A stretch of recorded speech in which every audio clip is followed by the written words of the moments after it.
Hey friends, as you're probably now aware, yesterday one of my videos received a content violation strike from YouTube, and they deleted that video without my permission. It's gone, it can't be recovered.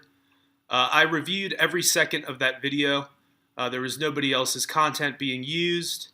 There were no violations of copyright. There was no profane language, nothing offensive to minorities or anybody else for that matter.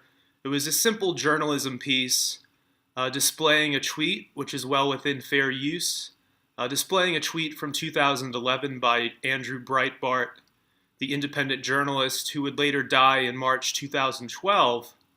But this tweet from 2011 continues to have researchers excited because he specifically fingers John Podesta as being an underage sex slave operator in a series of tweets back in February 2011, which is exciting to many of us because here people are looking at the WikiLeaks emails in 2016 and drawing the conclusion that John Podesta is a sadistic pedophile, but that requires that the code language is actually what we think it is and not something completely different. To see that Andrew Breitbart 5 years ago, may he rest in peace, to see that 5 years ago he believed John Podesta specifically was a pedophile, and that he publicly stated it on his verified Twitter account, that Andrew Breitbart publicly stated this belief, is significant because of how much credibility Breitbart has as an investigative and independent journalist, and because of the fact that whatever information or research he was relying on to come to that conclusion, it was not these emails, because those emails did not exist in 2011. Another YouTuber who I'm not familiar with, but she's apparently very popular, Reality Calls, she had a video explaining what Pizzagate was, deleted from YouTube yesterday as well, and she received the same notice. So several people showed me her tweet where she shows off the identical pink notice that I received from YouTube about the video deletion. You know, I have a First Amendment right to talk about whatever I want here, and the First Amendment has not been edited to say that you can talk about anything you want as long as it's not a political scandal that implicates some old elites in a satanic pedophile ring. No, there is no such provision. I am protected by Amendment 1. And we're going to keep talking about Pizzagate for as long as is necessary. I would encourage all of you, since it does seem like I'm under the axe a little bit. I have 2 strikes left from YouTube, and then they will permanently ban this channel. To help me out, I would encourage all of you get 2 or 3 friends to subscribe to this channel. There's safety in numbers. Them banning an account with 500,000 followers, with 500,000 subscribers, would obviously make more waves than them banning an account with 100,000, and just start uploading videos nonstop. They can't silence all of us, and I'll actually go through that hashtag on YouTube later today and tomorrow, and I'll begin promoting some of your videos. So if you upload a video that talks about what in Pizzagate most concerns you, I might link to it from a future video, or I might post it from my Gab account, which now has, I believe, 11,000 followers. They apparently changed the language and made it just nasty. You know, they said that I'm connected to the debunked conspiracy theory Pizzagate. How has that been debunked already? Who debunked it? Name one credible person in national security or in law enforcement who has publicly debunked Pizzagate. It has not been done. The media and random trolls are trying to rush us to the conclusion that this has been debunked when nothing could be further from the truth. And all of this trolling against those of us talking about a random pizza shop in DC, it doesn't make sense. This level of resources, somebody fucking with my Wikipedia page and changing the fact that I was a staff writer for The Street. My first job out of university was as a staff writer at The Street. I had an office, a desk rather, it was more of a cubicle. I had a business card. My address was 4 Wall Street. I interviewed Ron Paul right in the office and some other prominent people. I interviewed Willie Geist, who's now an anchor at the Today Show. It was a great time. Every week, Jim Cramer would sit in on editorial meetings. Sometimes he would comment on some of my stories. He'd tell me when I was doing a good job. I don't really get along with Jim Cramer. I think the last email I ever sent to him was calling him a loser with a TV show that has jumped the shark. But he always respected me when I was at the Street.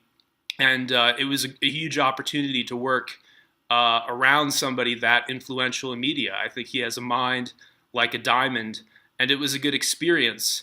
And in retrospect, I could have been more humble. I probably would have lasted longer in that position.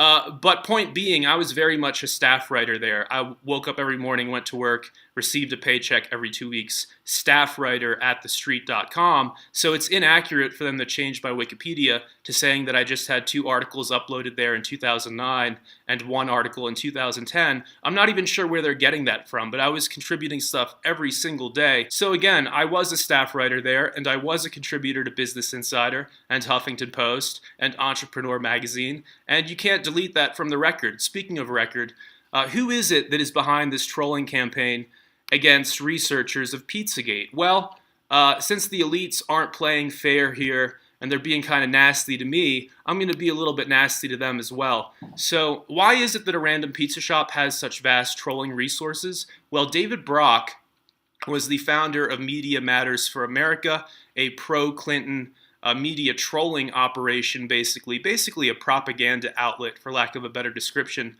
Founder of Media Matters, also the founder and creator of Correct the Record, an online trolling campaign firm, basically, which was very active during this past presidential election in favor of Hillary Clinton. Very active. But now the campaign is over, so where is the money coming from for a sustained trolling campaign?